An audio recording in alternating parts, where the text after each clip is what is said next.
Gulf നാടുകളോ ഇന്ത്യയോ ഒട്ടും പ്രതീക്ഷിച്ചതല്ല. പക്ഷേ ഖത്തറും ഇന്ത്യയും തമ്മിലുള്ള സൗഹൃദം ഇപ്പോൾ പുതിയ തലങ്ങളിലേക്ക് നീങ്ങുകയാണ്. ഇന്ത്യയുമായി അറബ് രാജ്യങ്ങളിൽ ഏറെ അകലം പാലിച്ച രാജ്യമായിരുന്നു ഇതുവരെ ഖത്തർ. ഖത്തറിൽ പതിനായിരക്കണക്കിന് മലയാളി പ്രവാസികൾ ജോലി നോക്കുന്നുണ്ട്. വിവിധ തസ്തികകളിൽ, വിവിധ വകുപ്പുകളിൽ. സ്വകാര്യ മേഖലയിലും മലയാളി ജീവനക്കാരുടെ എണ്ണം കൂടുതലാണ്. എന്നാൽ ഖത്തറിലെ ചില ജോലികളിൽ ഹിന്ദുക്കൾക്ക് വിസ കാലാവധി കഴിയുന്ന മുറയ്ക്ക് അത് പുതുക്കി കൊടുക്കേണ്ടെന്ന ഖത്തർ ഭരണകൂടത്തിൻ്റെ തീരുമാനം അതോടെ ഇന്ത്യയും ഖത്തറും തമ്മിൽ ഒന്ന് അകന്നതാണ്. ഇപ്പോഴിതാ അതെല്ലാം മറന്ന് ഇന്ത്യൻ പ്രധാനമന്ത്രി നരേന്ദ്രമോദിയും ഖത്തർ അമീറും നടത്തിയ കൂടിക്കാഴ്ചയിൽ ഇരു രാജ്യങ്ങളും തമ്മിലുള്ള സൗഹൃദം പൊടിതട്ടിയെടുക്കാൻ ശക്തിപ്പെടുത്താനാണ് തീരുമാനമായിരിക്കുന്നത്.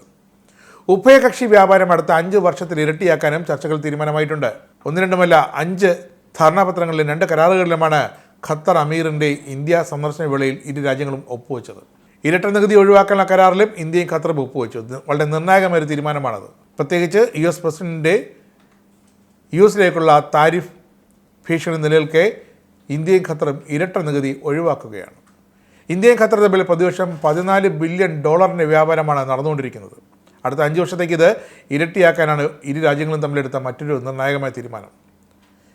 $28 ബില്യൺ വ്യാപാരമാണ് അങ്ങനെ ലക്ഷ്യം വയ്ക്കുന്നത്. വിദേശകാര്യ മന്ത്രാലയം വളരെ വ്യക്തമായ കണക്കുകൾ വിവരിക്കുകയും ചെയ്തു. ഊർജ്ജ മേഖലയിലെ ഖത്തർ ഇന്ത്യ ബന്ധം ശക്തമാക്കാനുള്ള ചർച്ചകൾ നടന്നു. ഖത്തറിൻ്റെ അമീറായ ഷെയ്ഖ് ഹമീം ബിൻ ഹമദ് അൽത്താനിയും പ്രധാനമന്ത്രി നരേന്ദ്രമോദിയും തമ്മിൽ കൂടിക്കാഴ്ചയിലാണ് ഈ കരാറുകളിൽ അന്തിമ തീരുമാനമായത്. ഊഷ്മളമായിരുന്നു ഖത്തർ അമീറിൻ്റെ ഇന്ത്യ സന്ദർശനം. Sheikh Hameem bin Hamad Al Thani ന്യൂഡൽഹിയിലെ വിമാനത്താവളത്തിലെത്തിയപ്പോൾ മറ്റു ഉന്നത ലോക നേതാക്കളെ പോലെ പ്രോട്ടോകോൾ മാറ്റിവെച്ചാണ് പ്രധാനമന്ത്രി നരേന്ദ്രമോദി വിമാനത്താവളത്തിലെത്തി ഖത്തർ അമീറിനെ സ്വീകരിച്ചത്. ഇത് 2ാം തവണയാണ് ഖത്തർ അമീർ ഇന്ത്യയിലെത്തുന്നത്. തൊട്ടു പിന്നാലെ വിദേശകാര്യമന്ത്രി S ജയശങ്കറുമായും നിർണായകമായ കൂടിക്കാഴ്ച നടന്നു.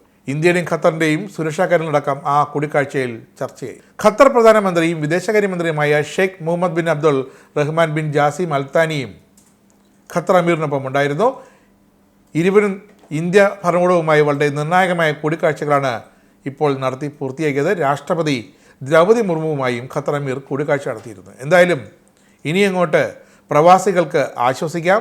കാരണം ഖത്തർ ഇന്ത്യ ബന്ധം വഷളാക്കുകയല്ല, അത് ഊഷ്മളമായ രീതിയിൽ ഇനി മുന്നോട്ട് പോകാനുള്ള തീരുമാനത്തിലാണ് ഇരു നേതാക്കളും ചെന്നെത്തിച്ചിരിക്കുന്നത്. നിങ്ങൾക്കും ആനന്ദ മീഡിയയുടെ പ്രേക്ഷകരിൽ ഒരാളാകണ്ടേ?